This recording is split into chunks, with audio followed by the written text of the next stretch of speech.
Werevu oli ku Grosh TV nga bulijjo genda wansi awo subscribing liking sharing ate era commenting tusobole okuba nga tutambula ffenna. Ebipya bizuuse ku nsonga z'enkima Kasuku gye yavaayo n'ayogerako ng'ono bangi baavaayo ne bamwogerera ebitaali birungi. Omulina Alimpe yavaayo n'amuvumavuma bubi nnyo. Tusobodde okufuna omu ku baami abaali ku kizinga kino n'abaako n'ensonga zagezaako tutangaazaako nga twagala okumanya ddala ekituufu omwami ono Alimpa yalina enkima. Ono avuddeyo n'atutegeeza bw'ati.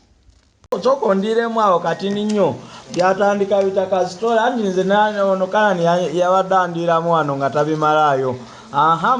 byatandikirawa omwana nze ndowooza ze yasembayo n'okumulabako kati ffe twali wano kati abaze ne bampita ne baŋŋamba owaayi jangu eno muloogize eno abayimbi bali eno Balimpa balemedde muloogi zaffe jangu tugenda otuyambeko n'abaana be nakola nga nabo wali eri mu federation kati ne tugenda ngenda olaba akakima konze abaloogi ne baŋŋamba abantu Balimpa bagenda jasi basiibyemu busiibi naye bagenda ng'akakima kali awo bakasibye omuguwa ne mbuuza wane mwabaloogi mulina n'enkima nti enkima yabundikya niyano Alimpa kati enkeera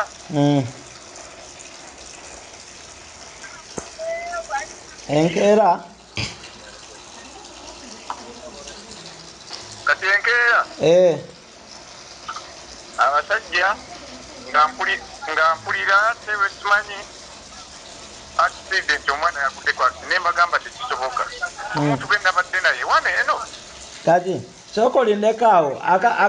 akakima wakalaba bavuddeyo eri eziiru oba nga bagenda nga bakasibyewo lukiranga anti ngamba baali bamaze okuvaayo eri ku kizinga gye bayimba oba baali tebanagendayo nga bavuddeyo jukira balinnya ano ne bagenda kati mu kulinnya ne bagamba ekinala kye balinnya nga mulimu abaayo ne babagamba enkima mugitwala wa abamu baali bava mu lyato ababimanyi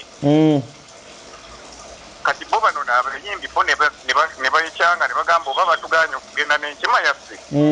katupangise ffe eryaffe era bapangisa eryate emitwalo 2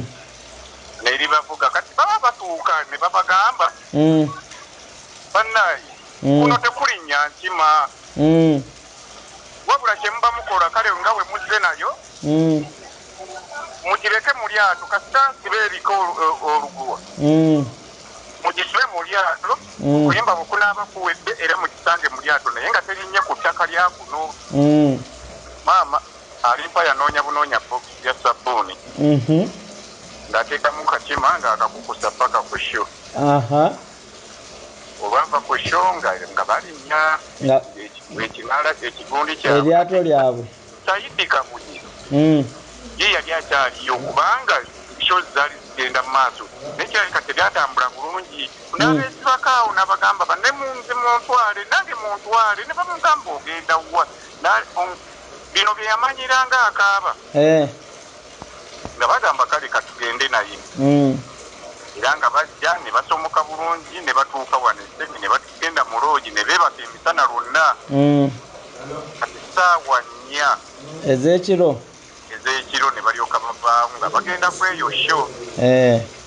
n'akakima kaabwe era olwamala okugwa ku loogi n'amawulire ne gatandika abaana twabagambye eno teri etegenda nkima ate baawona butagwa mu nnyanja naye ennyanja kirabika yabayamba kati ndowooza okwe kusaddaako oyo Saidi Kabuye naye yali talinayo puroguramu naye n'agenda ate awali entambula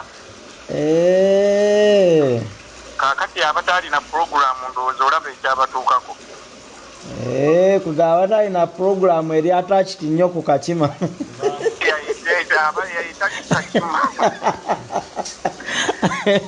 naye omusajja yannyumira enkeera ng'ayogera abadde akabenje